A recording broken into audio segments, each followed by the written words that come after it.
Well, hello again from Palmdale City Library. I'm Robert Shoup, the director of Palmdale City Library, and we welcome you to this edition of Bridge Builders, a program where the library strives to help engage members of our community with members of the arts community in the Antelope Valley. So, just a brief intro. This is a pre-recording that is scheduled to be posted on the library's YouTube channel on Saturday, October 23rd at 10 a.m., but then it'll be on the library's YouTube channel thereafter for people to rewatch, well, like reruns, right? and or watch it for the first time. Just briefly, I want to remind everyone that the library has been open at our full schedule of service hours since June. We continue to keep that schedule.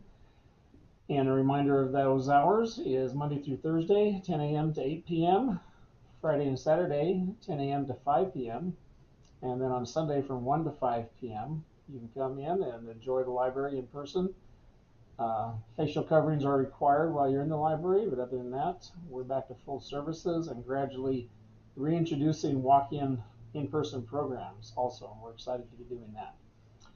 So here today, again, I'm Robert Shoup. I have Jamie Lee Beck, the Assistant Library Director, is recording the program for us, and appreciate all that you do for us, Jamie Lee. Our main host and facilitator is Jesse Davidson, and Jesse's background includes that he was born and raised in the Antelope Valley. He's been a bassist since his early teens and has been involved in the local music scene since 2010. He's working professionally, has been since 2012 in Southern California, and has worked at Lancaster Performing Arts Center. Has been teching for Last in Line, Lita Ford, Venice, and others. He's been touring as an independent musician with Reverend Red and Rogue, and in August 2018 began writing for Antelope Valley Press, covering the local music scene with a weekly column appearing in the showcase section of the paper. So encourage you to take advantage of Jesse's writing skills in the Antelope Valley Press. I have read several of his articles, and he is an excellent writer. So, and he did not pay me to say that. So today we're very happy to have Roby Duron as our special guest, and a little bit about Roby. He was one of 8 national finalists out of 4,000 in Guitar Center's Guitarmageddon guitar competition in 2005, and was also LA's Rock City News Best Blues Guitar Player in 2008. I find this I didn't know that there were such competitions, so congratulations on that, on that, Roby. That is awesome. He is a professional touring guitar player and singer who has spent the last 10 years performing the hits of Boston and Styx, certainly hear them, with David Victor, formerly of Boston, and Roby's been performing with David Victor, formerly of Boston. So we appreciate you joining us, Roby, and with that, I'm going to turn over to Jesse. Wow, it's a lot to live up to now. Thank you, Robert, for the intro. Yeah. Good to see you again, Roby. Bumped into you off. Yeah, bumped into you off and on over the years, but it wasn't until I interviewed you for the column in the AV Press that we actually, I think, really sat down and had a conversation together. It was always just kind of seeing you around, Neil Stock and other local events that, just and shows around town, things like that. And it's kind of interesting with the themes that we pick for this, because to me, I look at somebody like yourself, and when you have a local artist or somebody that was born here, and just recently with your Stevie Ray Vaughan tribute, Stevie Ray Visited, you got to headline the Palmdale Amphitheater, which was exciting. And thank you, exactly. City of Palmdale. I love Palmdale. Yeah, and I figured also that would be appropriate for you to come in here and do one of these artist talks today for that reason. But also, you got to headline that, and then also with David Victor, he was booked to headline at LPAC, and so you just did that show. I think that was last weekend, if my memory serves. This is Tuesday. It was last Friday. Yes. Yeah, yeah. And so I actually got to catch some of your performance there. I ended up providing the backup snare drum for the day. So I Oh, ended that up came from you. Thank you. Yeah, yeah, that was through my drummer, and he has a bunch of nice DW snares for any drummers out there listening to this. So brought one, he provided one and brought it to the gig, and Awesome. just sort of arranged for that to happen. But I hadn't really seen you play much, especially recent years. So I was like, hey, and I haven't seen you do the David Victor thing. It's just been jamming with people at Neil Stock and things like that. So Sure. got to see the show and was really impressed, and thought you guys nailed the sounds and the vibe of the whole Boston Sticks thing. So it's cool to see you do that. It was really cool. Thank you, and it's a lot of fun. Yeah, yeah. And with Years looking and at that, hours of having a look. preparation. Go ahead, Jim. Yes, like exactly. That's perfect segue into the theme for today. So, when a local artist like yourself gets to headline those venues, either playing with somebody or playing on your own, I think it's an inspiring thing for the community, So whether it's, people of your age group, my age group, younger, it's, it's a thing. You look at that and it just sort of gives you a sense of either inspiration, like you want to pursue that yourself, or it's something that's becomes obtainable and not some pie in the sky dream of, oh, one day I could get to play a place like that. It brings it sort of on a level of reality when someone in the community who's been a part of the music scene for years can do something like that. So, and I think to get there, it's a really big goal broken down by a series of smaller goals, and that's really when you look at practicing and preparation and putting time into your craft. I think that's really the way to approach those things, right? Taking some sort of monumental, oh, how am I going to do this, and then breaking it down into a bunch of smaller obtainable goals. Would you say that that's the key? Absolutely. You got to fragment it. You got to. Yeah. My notebook is usually close to me where I have to write down things that I have to do. Yeah. And, it's a checklist, and you keep, Yeah. I'll revisit it. I'll take stuff that I didn't get done and I'll add it to like the next day's checklist, or unless something else knocks it out and it doesn't have to get done. Like, it's constantly evolving. But I mean, yeah, you got to have your notebook, and you got to keep track of stuff. People think, you wake up and you walk out on stage and it's all glamorous. No way, dude. Are you kidding me? What, an hour? Yeah. The 90 minutes that we played was Yeah. days of getting together with the bass player and the keyboard player and the rehearsals and sitting here in my studio practicing. Yes, short version is yes. There's lots of steps you have to take, and writing it down, keeping track of it, you have to do that. Yeah, there's a term on my side of things. I'm a musician as well, but when I'm on the technical side of things, and it works for if you're a musician as well, but there's a term called the advance or advancing, and you're aware of this. So that's usually the writer that comes with a show, and that gets sent to a venue and the crew ahead of time, and it's, hey, here's the equipment we need, and then here's where everybody's going to be on stage, and Of course. this is for sound, like this is all the microphones we need, and this is everything that's going to be mic'd up and plugged in and into the big PA system. So it's all of that stuff is called the advance, and in a way it's like on the musician side of things, you're talking about all the prep work that you need to do for that, which is going over the songs, so all the individual parts and everything.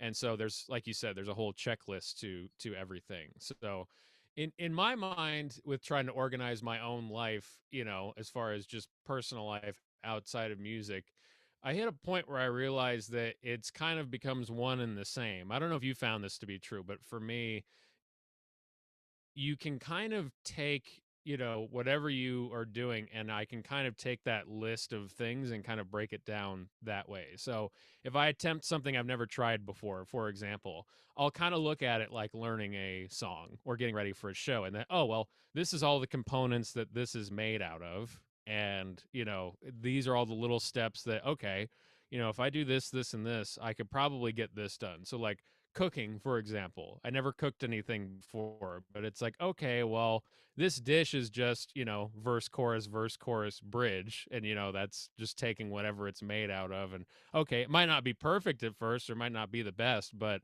it kind of eliminates that fear of kind of trying something new. I don't know if you found that to be the case.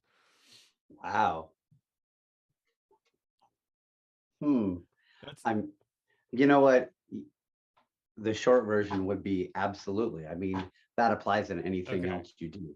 This studio that I'm sitting in, we built this. Like, I bought this house and then we built a 20 by 12 studio with a attic. And, just like doing anything else, just like your checklist, we had to start with how are we going to build a floor, you got to put together a budget for all the wood that goes into it. You got to, how are you going to frame it? Are you going to insulate it? What are you going to do? It's the same thing. You have to have your checklist. It applies to anything. Going back to what you said with the advance, I speak that language way better than I do lumber. But still, it applies, Right. Because I mean, just like you said, once I started doing Stevie Ray Visited, the hospitality writer and the input list, the stage plot. For anybody that doesn't know, the stage plot is a picture of you have to buy, you can draw a bad drawing of what you want it to look like, or you buy software. It's part of it. Everything's an investment. I have 5 guitars sitting here. I have 6 guitars there, 7 there. I probably have 12 in my house. Like, this is an investment of time and money. Yeah. And I'm going off topic here. Going back to no. Your input list is part of it. It's just like building a house. You have to have your input list. How many drums does your drummer have? When you advance, oh my gosh. Like me doing my own show, the Stevie Ray Vaughan thing, Stevie Ray Visited, I did some shows out in Iowa this year, and I had to do all this stuff on my own. Usually when I work for David, doing the hits of Boston and Sticks, David handles this, and he has somebody that helps him out and does this stuff. So I've always been aware of it. I've done a lot of smaller shows, but not to the degree of forwarding in advance where, you ask people, you have to ask your band, hey, are any of you allergic to any kind of food? Because they put food out for you, but you don't, you want to have things that people are going to eat. It's such a small fractional thing, but it's something you have to put time into. You write that down, hospitality writer, then your input list. Hey, drummer, do you use a 5-piece kit or a 3-piece kit? And you have to put down whether they use a 12-inch drum or a 14-inch drum, and how big is their floor tom, how big is their kick drum, because we don't fly with instruments, we don't fly with drum sets. So that's in your tech writer that you forward to the backline company. That's another entity that you have to deal with. And then you have lighting people. The lighting guy actually called me. That's unheard of. That was great. Can you believe that? Their guy called me. I thought that was super nice of them. And he says, what do you want your show to look like? I'm like, man, I got my input list. I got all these other things. I'm not a lighting guy. So who played there last? Kenny Wayne Shepherd. I'm like, that's great. We're doing that kind of show anyway. Do me like Kenny Wayne Shepherd. He says, great. But yeah, it's a long list of stuff. And each one of those things that you put on your list of your notebook can require hours of attention. Or even worse, when you're dealing with 4 other guys that have to get back to you, you have to ask them all their questions, get all their information back. This is just a small fraction of what goes into this. And how much of what I just said has to do with actually playing music? Nothing. There's so much time that goes into other stuff.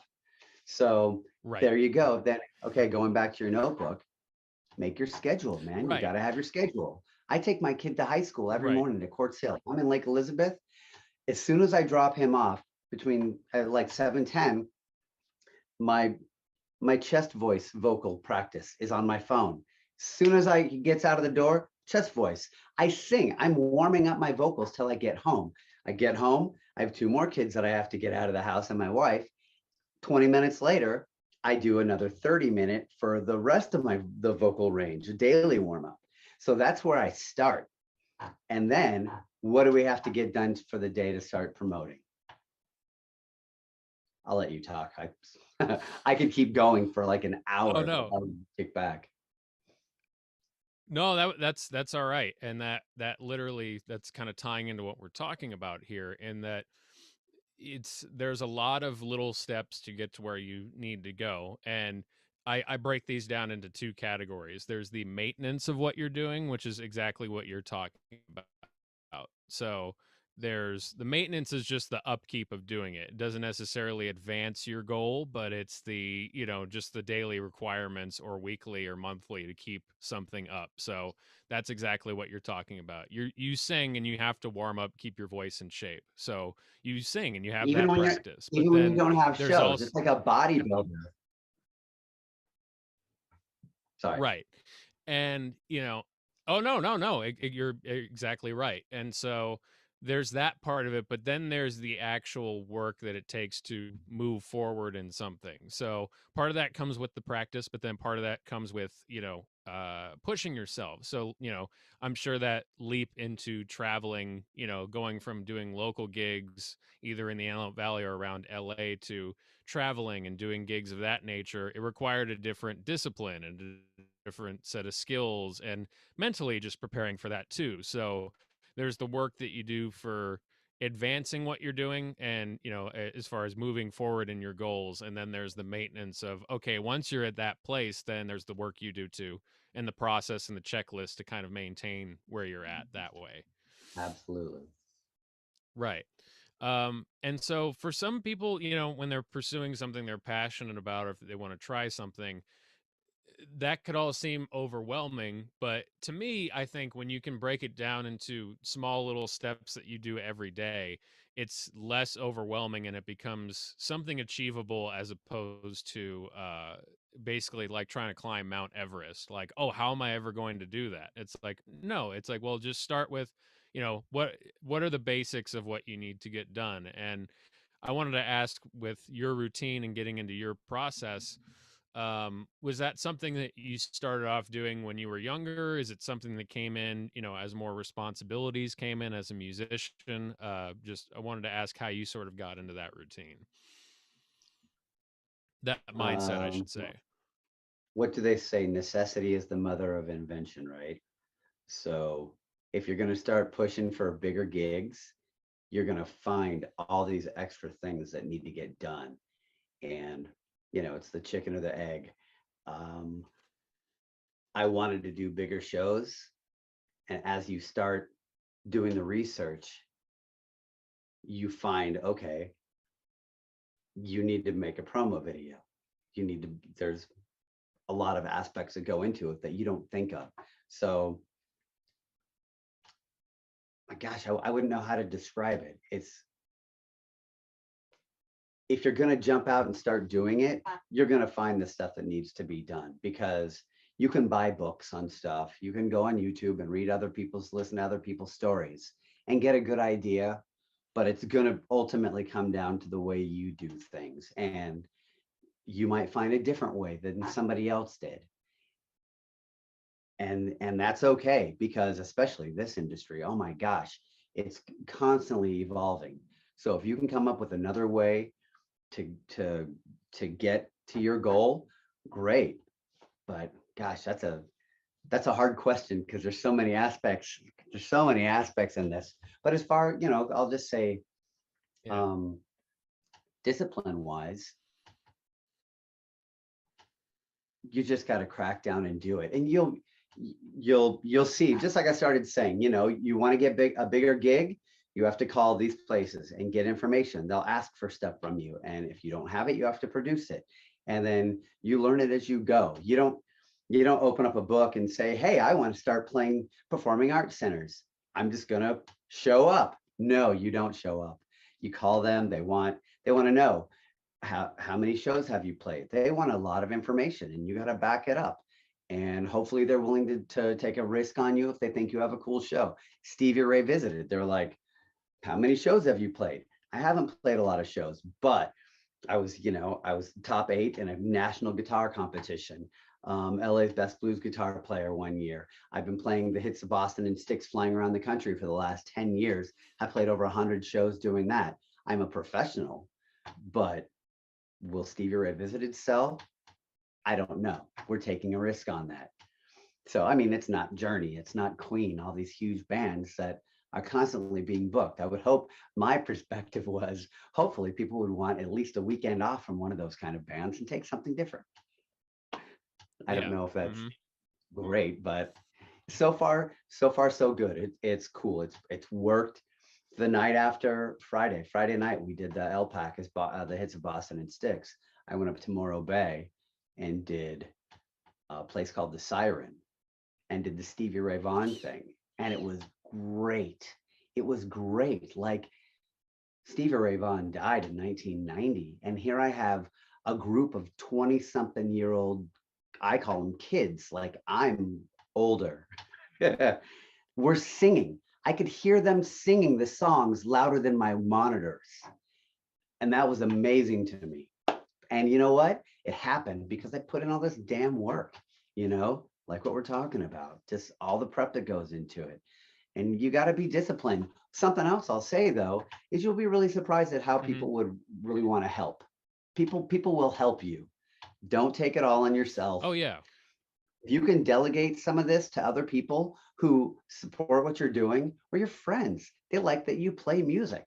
Like, to me, I've been doing this my whole life. I see it as just normal.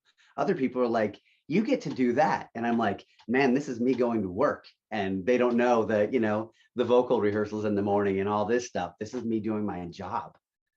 And it's my perspective. I don't know whose perspective is more out of whack, mine or theirs, because they go to a show, they buy a ticket for something that's happening in 2 months, but they just show up that night. But I show up every day, whether I'm out getting paid on a performance or working it at home. It's a lot, man. Yeah. As you know, I'm off topic. Every time you ask me a question, I'm going to start rambling. So cut me off anytime, man. Yeah. Wait. One more thing. Right. Lily, I have a lady named Lily Horst who has been working for David for his Boston and Six for years. We've become really close. She's in Pennsylvania. She sent me an email. She's working on helping me get shows as well. She'll put out e-blasts for me and will get back to me when she gets a response. I do them too, but she helps, Yeah. And that's huge, Another lady named Maggie Freeze up in Wisconsin or Michigan. Oh, she's gonna kill me. She got me the Davenport, the Iowa shows. She got them, and just forwarded me, hey, he responded, get back to him. And I did, and I got the show, but it was because somebody else sent an email for me. Thank you. Yeah, no, and I've had a lot of that help from other people too that believe in what you're doing and want to support, like you're saying. And I guess to compare it to another food analogy, I used cooking earlier. I'll watch it's really good different shows with people. Yeah, I think it's relatable, but one of the, I'm a huge Anthony Bourdain fan, and I love his episode he did in Charleston, South Carolina, and he talked with a guy that did barbecue, ribs, brisket, that kind of stuff. And to do that in the style that they do it, it's, really like a 16, 24-hour process, like something in there. So he's having to kind of stay up with this huge slab of, ribs or meat all night, like seasoning it, cooking it, doing all the stuff. And most people probably just go to a barbecue place and just eat it and go, that was amazing. And then their experience is just in that time that they're sitting at the table. If you were to ask them, do you love barbecue? Oh yeah. Do you love it enough to stay up with it all night and, cook this thing and prepare it? Probably not, but they'll still enjoy it. They still love it. Whenever they're traveling, they'll probably stop at a barbecue place. Or the same goes with me on the writing end. It's, I'll see the routines of some famous authors or writers sometimes, and that they, at the same time every day, they would, either sit at their, if they were, you know, old school enough, they would sit at the typewriter, or, you know, every night, or these days every week, they would sit down and write for 4 hours, 5 hours, 8 hours, whatever it is. You know, most people would rather read the book when it's done. And so I think it's just your perspective to that, like you're saying, is all relative. And there's people too that, you know, outside of maybe whatever they're doing for a career, might have that passion for something that, you know, when they're not doing this, they put their time into, you know, this hobby or endeavor. And we're in a weird lane where our passion and our hobby is also sort of what we, you know, is our livelihood as well. So it's sort of your job and your passion become intertwined into one thing, which is a great thing to have happen. But it's also, you know, it comes with its set of challenges and goals and things that you have to achieve, you know. It's a blessing and a curse. It's because it's a and it's a 24-hour hustle. You know, Jesse, it's not like you just get off your job and you get to walk out the door and you go home and you don't, it's gone until you go back to it. Like, this is a 24-hour hustle. You know, if I get, you know, I don't even know what to say. You know, you'll get a text or an email at any time during the day. Hey, are you available on this date? You look at your schedule. It doesn't matter what time of day it is. It's correspondence. It's self-employment. You take the gig or you have to correspond. And if it's a venue contacting you and you don't get back, they go to the next guy. You lost the gig, man. Yeah, right. And so bringing it back into, you know, the idea of achieving your goals or breaking things down, for me, with going through all of that, it can be stressful. But, you know, that whole do it yourself ethos, I guess, it sort of teaches you that you could, you know, think you can achieve these things on your own. Or especially getting started, it's less about worrying about where to start and how to start, but just sort of jump in and start doing it. Don't be afraid to, you know. For me, an example I always use is that, you know, the first jobs that I got, you know, were jobs, you know, as far as, you know, tech jobs and things like that. They were opportunities that people presented to me that I wasn't entirely sure that I was ready for. You know, it could be playing opportunities, it could be, you know, work, tech gigs, things like that. And I was sort of forced to just either decide, well, I could, you know, put my time into making sure that I am ready for this, or get as ready as possible and hope that they like me, or I could say no and be afraid to jump in and then miss out on whatever's going to happen. And so that sort of mentality sort of teaches you that, hey, you know, it doesn't have to be perfect. Just jump in and do your best. And, you know, that's something that I wish more people could take away or could understand about the music Oh my process, and God. be able to apply it to, you know, apply it to their own approach to things. You're awesome. You're awesome for saying that. Oh my gosh, it took me forever to do that. I'm always, I'm a, I'm a perfectionist and I tweak out because I want it to be just right. And you are right, man, because other people can't do it either, you know? Everybody's just as afraid as you are. So don't be afraid to go out there and do it. Do it and fail. That's okay. You don't have to be fantastic. I mean, don't be like, hey, I don't know how to play guitar, but I'm going to go out and try to do a show. No, don't do that. But at the same Well, time, yeah. Well, I was going to say caveat. I will go out and play a show. So, you know, most people stop at the, oh, I can't do that. But it, you know, it's the, maybe I'm not ready for a show today or next week, but I could be ready in a month. You know, it's breaking things down like that. Sorry, I didn't mean to interrupt you, but I wanted to no, throw that that's out there fine. too. I'm just meaning somebody who doesn't play guitar at all, you know, try to walk out on a Yeah. stage. Of course not. You do that. I'm not a surgeon. I'm not going to do heart surgery today. But yeah, like what you said, man, Yeah. I'm the worst at that. Oh my gosh, because I mean, I've been playing and doing shows my whole life. And like 4 years ago, I started I took an offer to go do like a Tuesday night at the Rock Inn because it's local. It's just a fun thing, you know. not a big money gig or anything like that, just to go out and exercise playing while I wasn't doing shows during the week. Great idea, right? Mm-hmm. Oh my gosh. I have been doing a 3-piece blues rock band my whole life on the side outside of the hits of Boston and Sticks.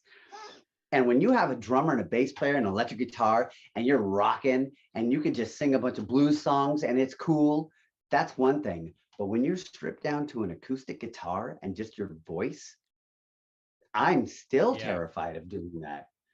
But I have a 3 hours of acoustic music I have to produce this Saturday, and I don't have it yet, but I'm real close. I could probably swing it, but I want it to be better than what I think it's going to be if I had to do it today. So like that's my focus for the week, is to do that. And that's but yeah, like what you're saying, I get freaked out, man. And it's been the only thing holding me back for my whole life. I should have been doing this 20 years ago, and I was afraid because I didn't think it was good enough. And then I didn't, and you don't realize so many other people, they're just as afraid. And people who don't do it, most of them, not everybody is a heckler that's going to go out and give you a hard time about it. Most people are impressed that you could do anything that you can do anyway. And that's what a lot of people don't understand. And that was me, man. And now I'm way more open to it. I'm like, I'm just going to go do it. And it's going to be what it's going to be. And it's usually better than what I think it's going to be. My wife tells me that. She's super supportive.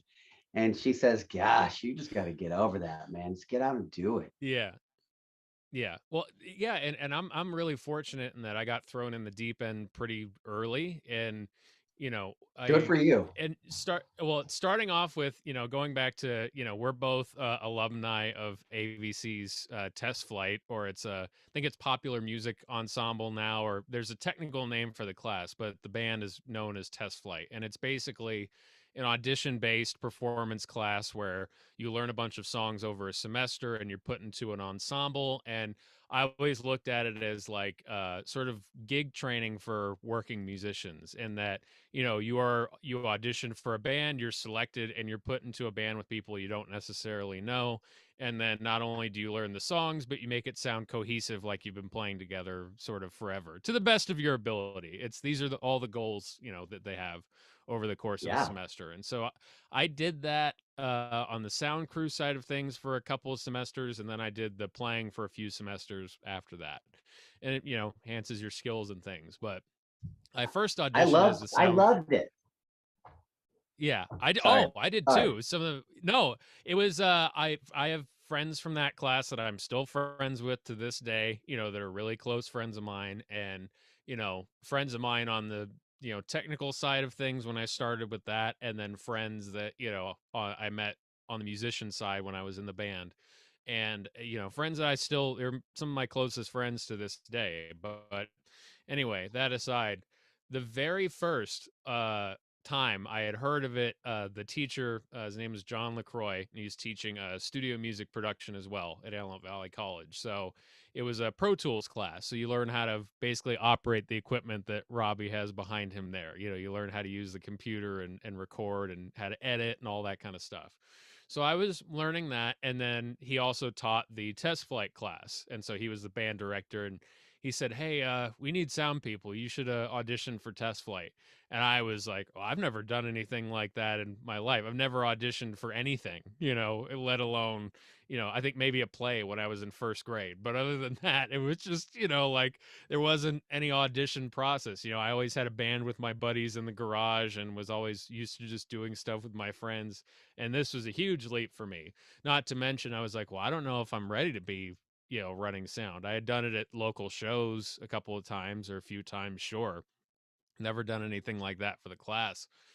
And, he's like, well, it starts at 6 and come by if, you're interested.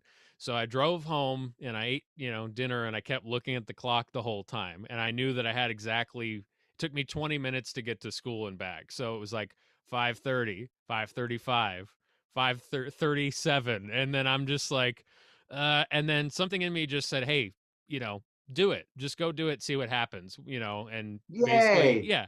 And I literally got there right at 6. There was a whole room full of people, and condensing a very long story short, from that being on the sound crew in that class, we did a couple big ABC music tributes like to Motown and to the 80s, that used the test flight sound crew. So I got to be on those. Through that, I ended up getting a job at LPAC because, basically there were a couple friends of mine that worked there and knew that I did sound. And Peggy Martindale, one of the teachers there at ABC, was also the assistant technical director at LPAC. And so she would always be kind of scouting for students that could potentially, do, sound jobs, whatever, lighting people. She knew I did sound, so I applied. I ended up, and it's an interview process with multiple people, so it wasn't just her. It was people that I hadn't met before. They liked me and they liked my resume of what I had already been doing, and got hired there. And then from then, all of these other jobs I was able to get because of the experience that I already had. But each oh, can you hear me? It says my connection was a little unstable. It's all right. I got you. You good? Okay, cool. So, yeah, okay, cool.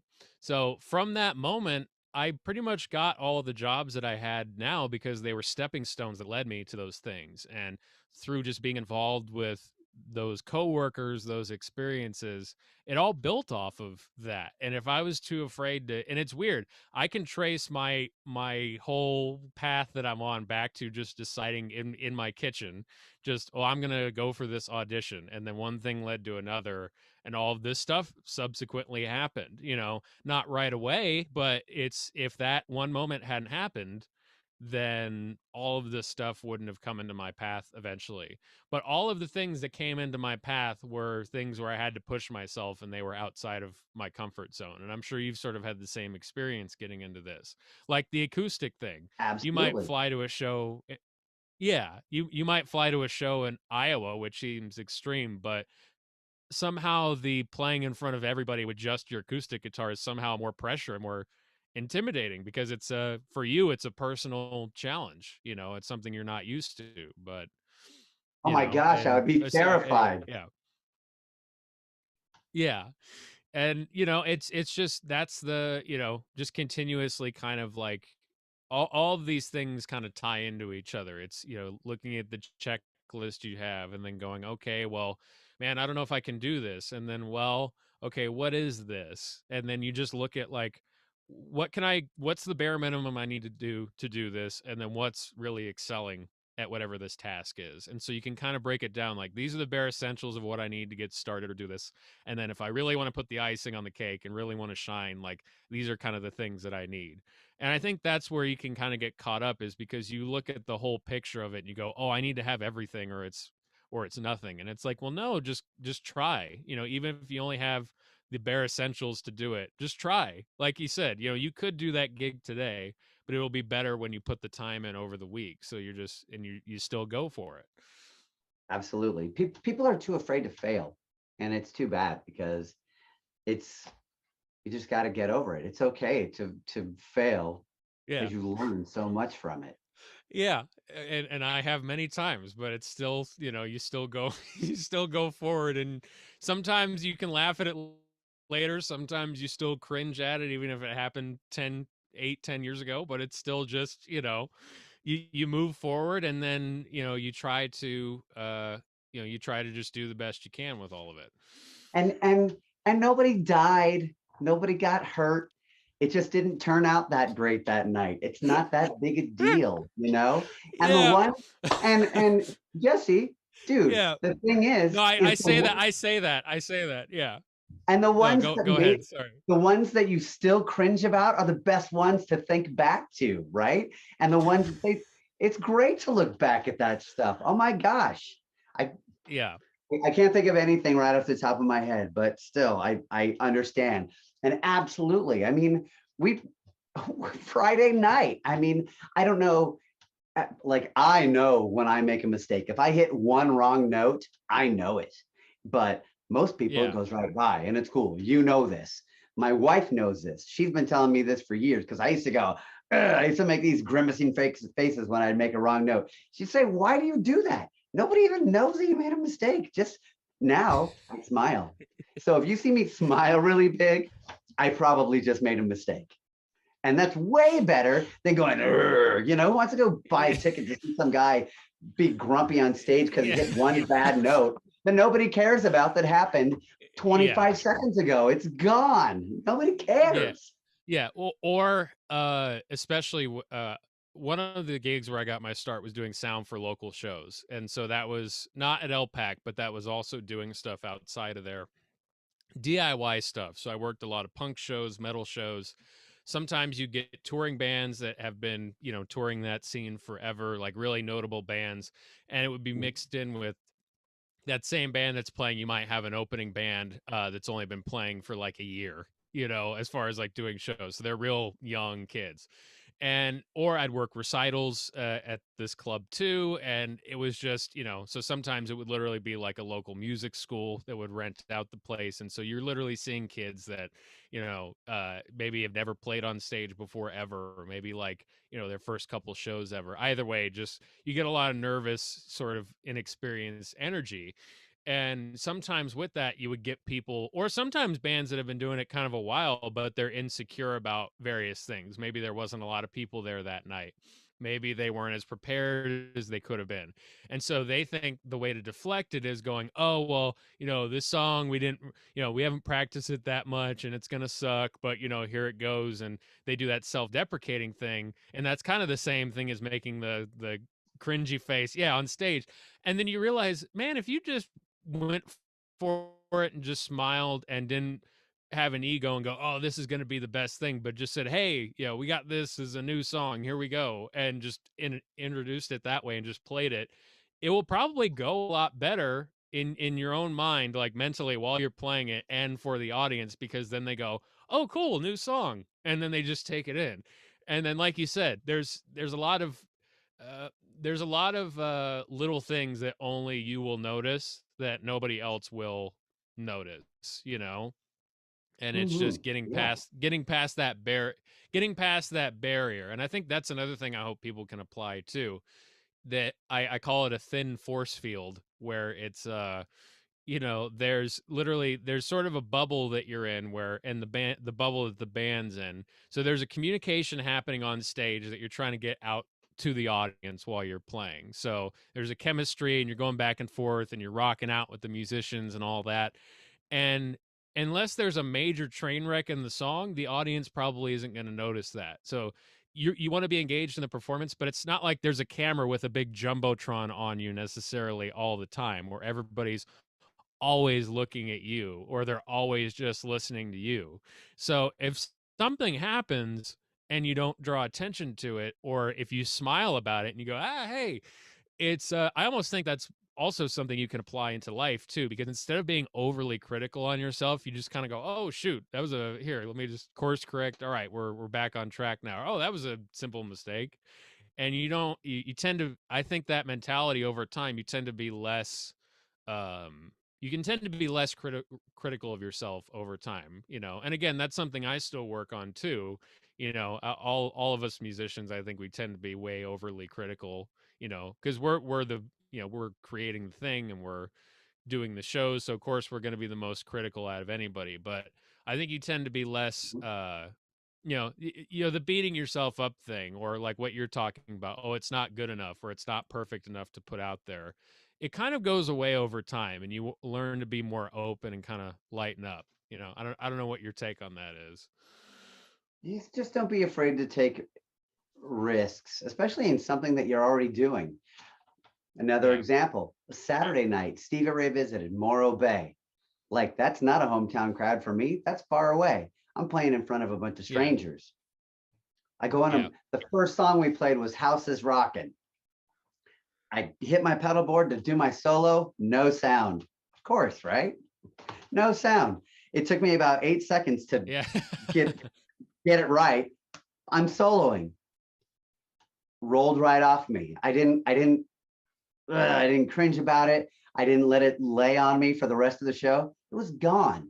As a matter of fact, I'm getting better at this. And please, if there's anybody out there that could take away from this, don't be afraid to take the risks, and don't be afraid, because it's not as Don't be so critical.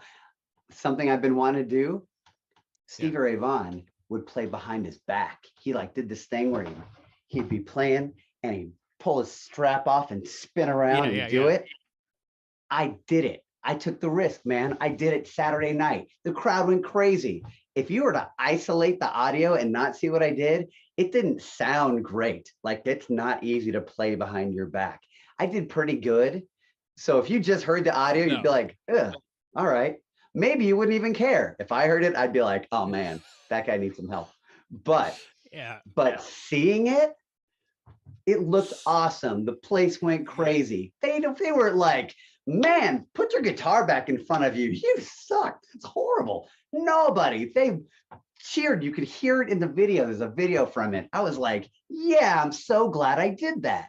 And it's the first time I did it. It's like you know, we started doing shows again in like July, and we've got like 5 or 6 shows since then. And it was the first time I did it. I tried it a couple times at rehearsals earlier last week. And I'm like, I think I can do it. But you know, how cool is that? It's like I took the risk. I did it. I didn't, you know, shy away from it. And it wasn't perfect. It wasn't perfect, but it was cool and people dug it. And I'm really happy I did it. Now it's something I need to put back in my notepad, practice behind your back for 5 minutes or something. It's something else I got to do now. Because that could be better. Well, that's right, exactly. Well, that ties into the last sort of couple questions I wanted to get into with you winding down.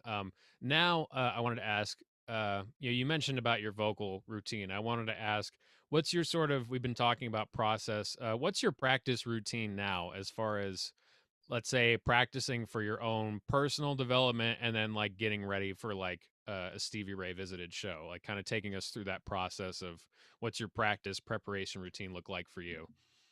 It kind of varies depending on if there's shows coming up or not. If there's no shows coming up or less, I might spend a little more time during the day on the computer soliciting, trying to get shows. But then once you have some shows, I'll change that up and spend a little more time rehearsing.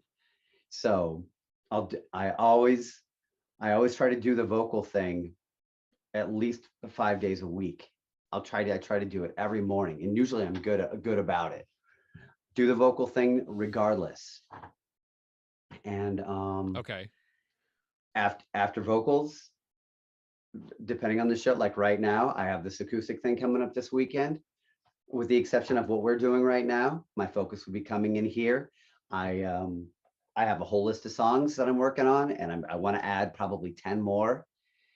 And for something like that, it's okay for me to have like an iPad with like I love using an iPad with the lyrics and a like chord chart, you know, right above it. I could do that on acoustic gigs like that. It's okay. I mean, if it was something like a Stevie Ray performance, if it was going to be to that caliber, obviously you have to memorize everything, but it's a whole different gig. Yeah, exactly. So when you're actually when you're learning new songs, how do you break that down? Do you get the core skeleton of the song done first, and then you add in textures and other pieces, you know, other parts in there to embellish it, or where do you start with that? Are we talking acoustic or a full band thing? Let's just say the acoustic thing, because you got that coming up for Saturday. Okay, for that stuff, I would go through, I'd probably just go online and look for like top hits of whatever years, 60s, 70s, 80s, 90s, and look at the songs. I'd look for stuff that I identify with, that I think are good songs, that I think are good general public songs. And I'll take a small list of that. I'll pick something that I'm familiar with. I'll start with something that I know, like somebody who would want to play Brown Eyed Girl. Somebody knows, you've heard Brown Eyed Girl. Hey, that's a song everybody likes. Let's start with that as an example. And then I'll find the lyrics and a chord chart, the stuff, the internet. Oh my gosh, if I had the internet when I was 13 years old. Anyway, and then I put it into a program in my iPad, and I'll either listen to the song a bunch and play through it, or if I'm more familiar with it, I'll just start going over it myself, and I just go top to bottom, play through it. I have a little looper, so you can loop if there's a guitar solo, or if you want to put a guitar solo in it.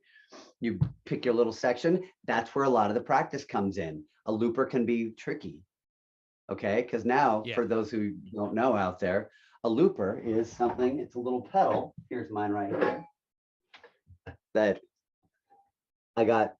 This is mine, but this is exactly what Walker Gibson uses. And Walker is like the best in the world. Yeah, Walker's the best in the world for any of those who don't know. And anyway, another great local talent for people to check out if they're unfamiliar. Oh my gosh, he's amazing. He's the reason I thought I could do acoustic gigs, and I'll never be Walker Gibson. But anyway, the looper is good because you can solo and it'll extend songs, but I'm a soloist. That's my background. You have singers that play guitar, and then you have guitar players that sing. I am a guitar player that started this and then started singing. So I'm trying to be the both now. It took me this long because I was afraid. Remember, all you kids out there, take the risk, sing. Who cares? Just start singing. Yeah, exactly. Well, that's great. And it's funny you bring this up too, because I'm in that process of having to start that as well. I booked a gig for my band in Phoenix, and my original band, and so we're playing at the Rhythm Room on Wednesday next week. And the Rhythm Room. There's a friend of mine. Yeah, it's Action? like a blue. What's that? Is it an Action? Is it a casino? No, it's a club. Basically it's like a club where on weekends it's like, like classic rock, blues kind of stuff. During the weeks it's, original bands and stuff like that. And a friend of mine books there, and so I'm trying to get my band playing out of state. Yeah, oh thank you. And Sorry so to interrupted. Oh no, you're good. So I brought when I booked the show, I had a friend of mine, or a friend's band from the AV/LA. They're called LaMarche, and it's two of the guys who are on the LPAC crew are a part of it. So I invited them on the show, and they're going to come out and play with us, along with a few other like Arizona local bands. So it's like two solo performers, a local Arizona like rock band, and then it's us two coming out from the AV.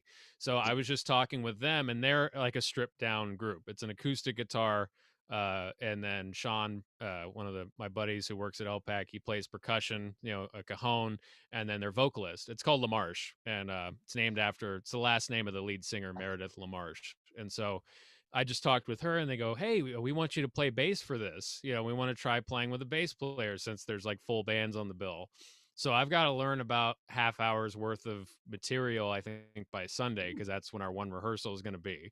And this is unique for me because, unlike cover songs on the internet where it's, you can just look up the songs and stuff, this is going to be me basically writing parts. So like starting off, and this is kind of why I asked what your process was. So for me, I have to sort of learn the skeleton of the song. So the form and verse, chorus, and like what all the chords are. And I go, okay. And then as a bass player, I go, all right, well, I'm supporting the guitar player and the percussion here. And I'm sort of the bridge between both of those worlds, the rhythm and the melodic stuff. So I'm basically, along with just playing the basic chords, I want to try to add a little bit of embellishment in there. So I need to get that down first. And then I'm going to basically try to add in any little fills or colors or any melodic stuff that I can where I see fit. So it's sort of the same thing of what you're having to do by Saturday, except it's the extra challenge of, instead of just like learning what exactly to play, now I have to go, oh, what would fit well there, without overplaying or adding in too much. That's cool. You get to do that. That's at least you're not learning somebody else's part note for note. That's kind of cool. Yeah, no, and there's its own set of challenges with that, and I imagine, for the Stevie Ray stuff, we've talked about this a little bit before. When you're learning stuff for David Victor or the Stevie Ray project, it's basically trying to do it note for note, and trying to nail those parts with the authenticity of, the records, I guess. Yes. I'll tell you what, though, the Stevie Ray thing, Stevie Ray Vaughan's band was they like made it. Okay, they made it. They got a Grammy. They sold millions of records, and they made it. But them, like ZZ Top, was just like a bar band that made it. It's not like they pursued this record deal by trying to come up with a pop album and they didn't follow this formula to try to make it. They were just playing all the time. And their first record, the Texas Flood record, the first Stevie Ray Vaughan record, was a demo that they recorded over Thanksgiving weekend in like 82 or something. Oh, I didn't know that. And they released it. And like they didn't, the record company got it and they said, that sounds great. And they're like, no, that's a demo to get a record deal. They're like, nah. Okay. I'm sure they wanted to retake it. And they're like, nope, this is fine. They're like, okay. Yeah, they're like, you guys paid for the recording already. We don't have to advance any cash for that. It's already done. Yeah, we'll take a chance. Yeah. Yeah. Like, be back in your van and go tour the country. We'll book some gigs, make some calls, and we'll make money off your record. Thank you. Right. Good job, right. Pat on the back, get out on the road. Yeah.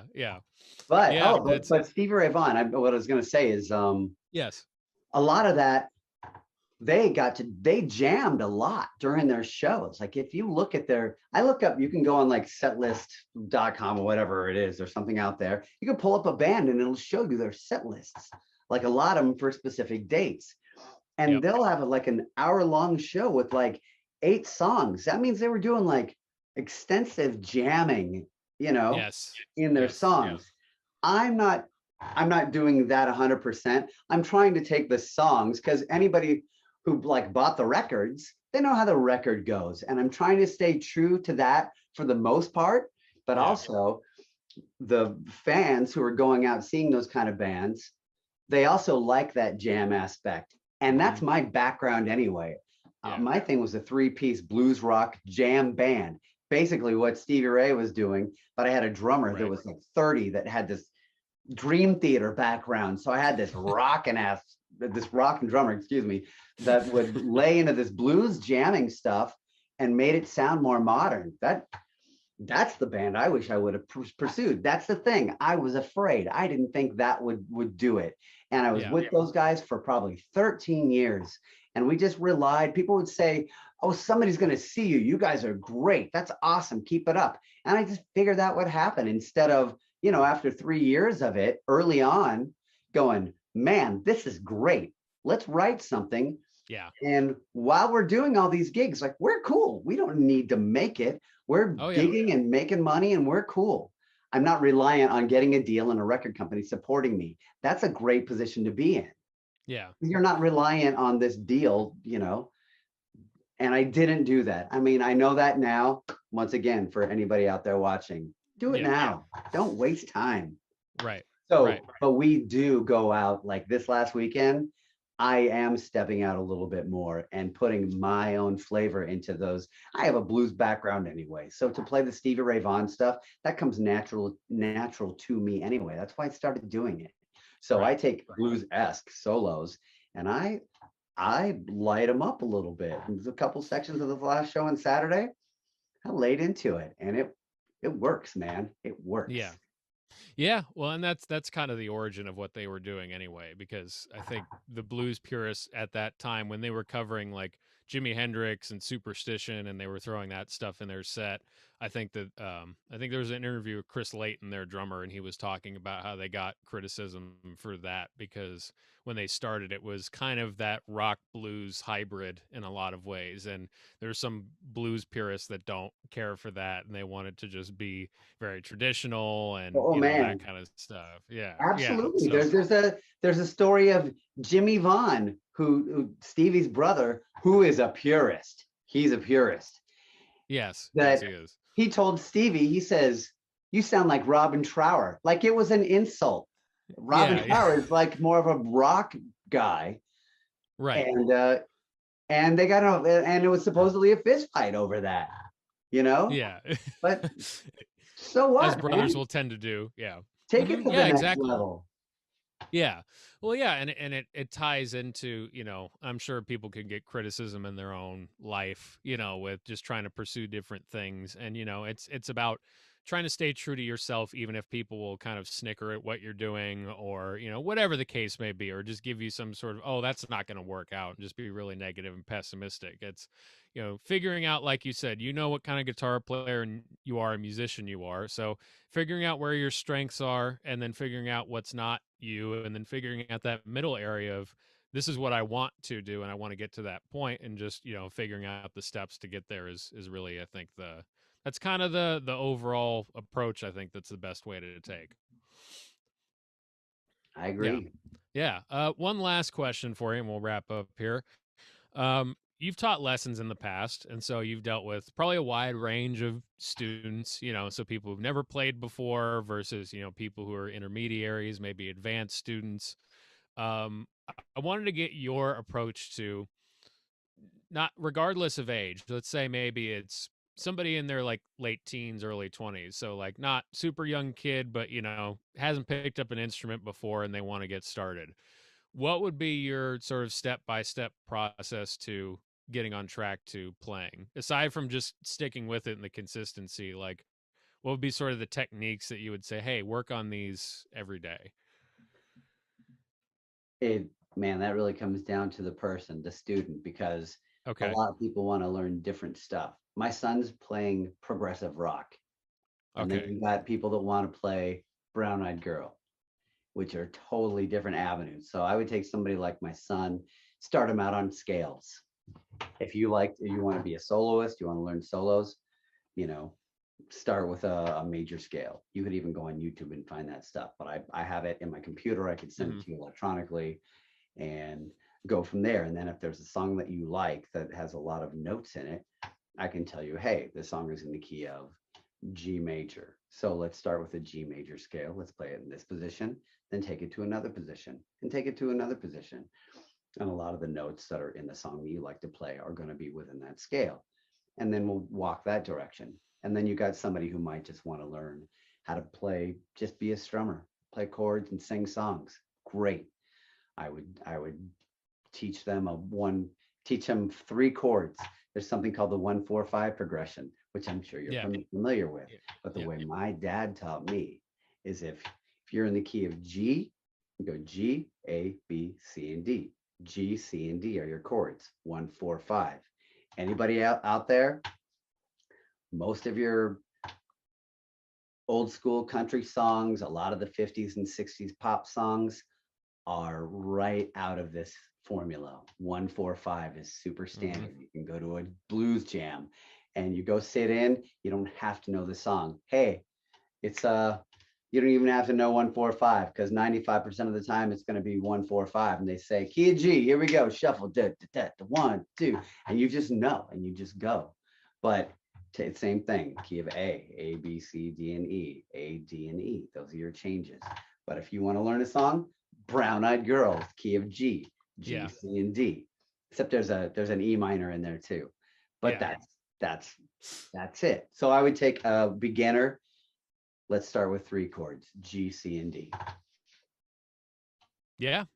Yeah, and that's I'm glad you broke it down that way, because I was hoping that would tie into what I brought up earlier with just figuring out the steps of how, you know, what are the ingredients or what are the steps of your goals, and or learning sort of, and we've been getting into a lot of this with this episode, learning the language and sort of the environment of what these things are taking place in, like what the makeup of it is. And so just understanding that, you know, these things are stuff we take for granted, but they're almost like revelations when you first learn them, because when you don't know anything about these songs, you go, oh, how are they playing it? And then you realize, wow, there are building blocks that make all of these things essentially the same at their core. And then the sounds that they're, you know, the tones that they have with their instruments, and then other embellishments that they add on top of it make it unique. But I think why I use the cooking metaphor so often with music stuff is because it literally, to me, I look at it like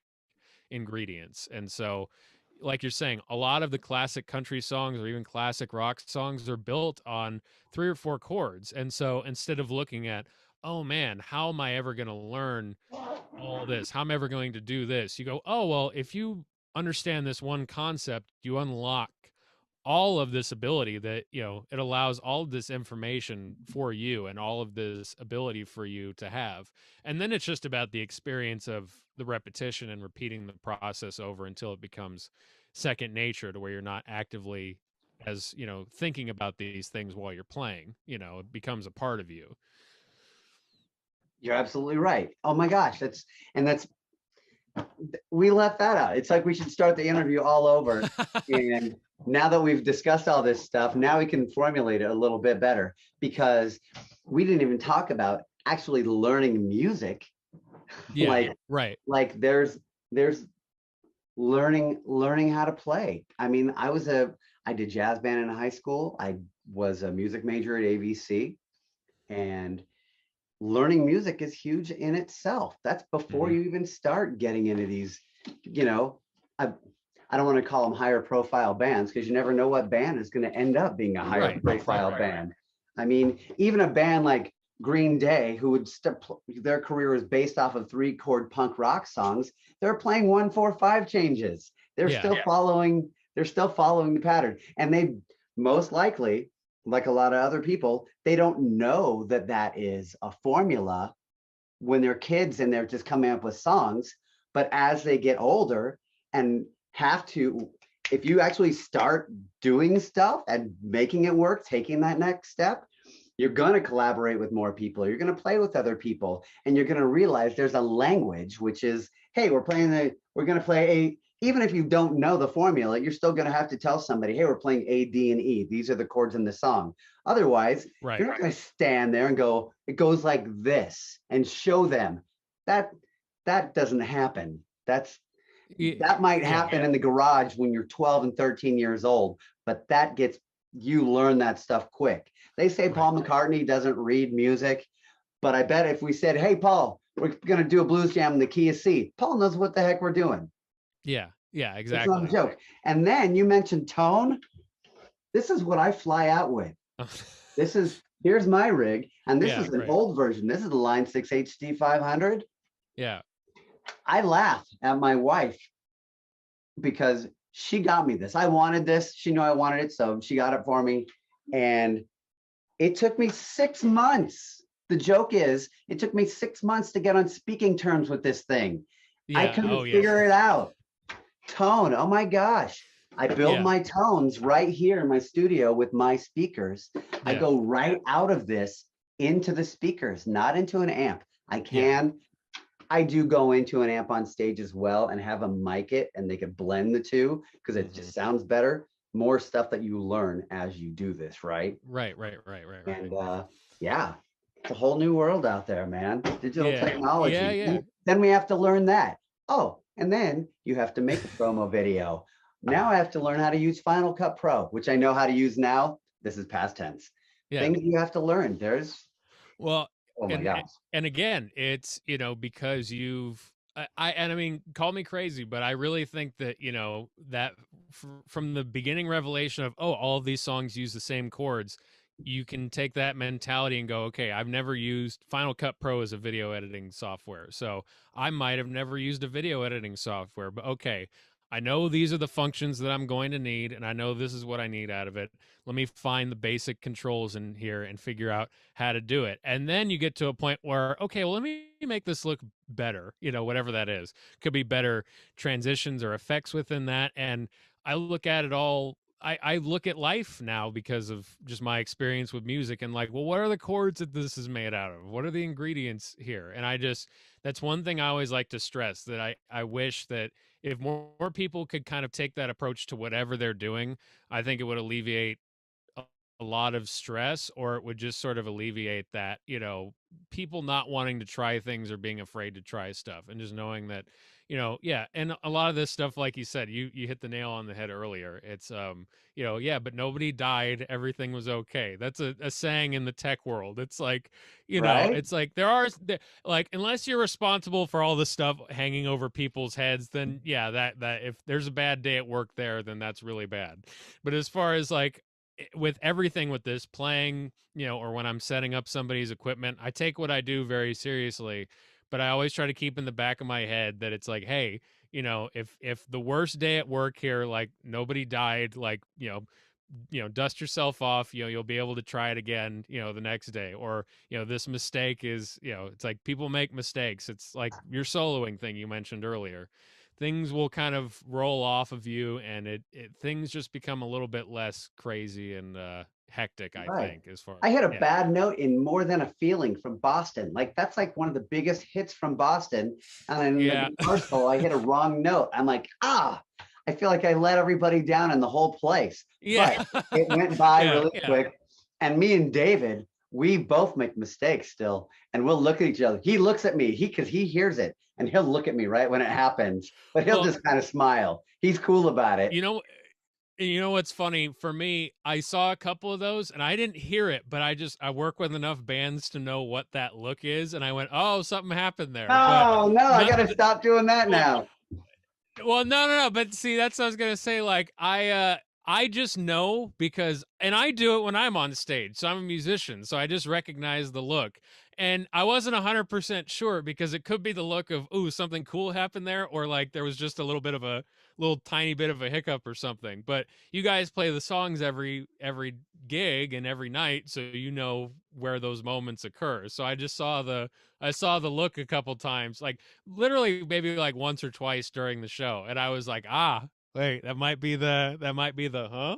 Like the eyebrows going up and that whole thing. So, but that's, again, that comes from just the experience of just, oh yeah, I've done that many times. I'll do that with drummers or guitar players, or nobody else necessarily heard it, but it could just be that just a little thing happened. It's hard to explain, but just something didn't quite line up right. Or it's like maybe if you started a guitar harmony like a little ahead of the beat, that it's like somebody was right on the beat, so the timing was like maybe just a little bit off, and so you just look at each other like, like, I heard you, I caught that. Or me and drummers doing that. But anyway, that's a whole other long sort of music nerdy conversation you can get into there. But just all the hidden communication, all the hidden communication that happens on stage.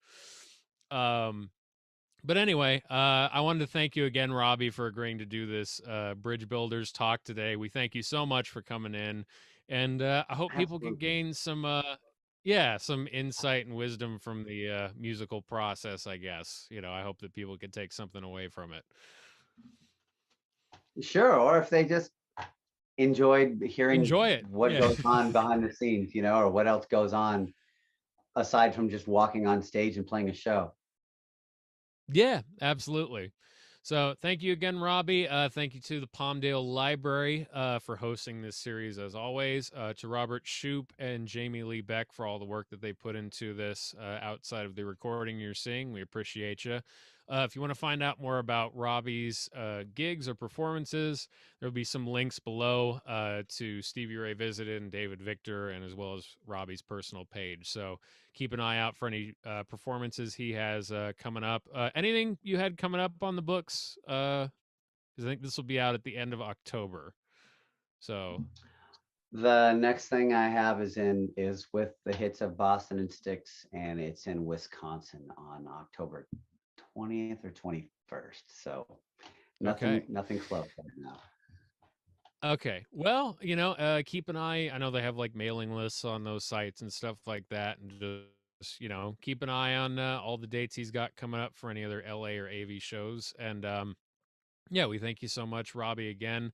We're hoping to get some in-person events with this Bridge Builders series at the library, as well as continuing these talks, possibly doing them in person. So please keep an eye out to the library Facebook page for all of that info. And thank you very much, everybody, and have a great rest of your day.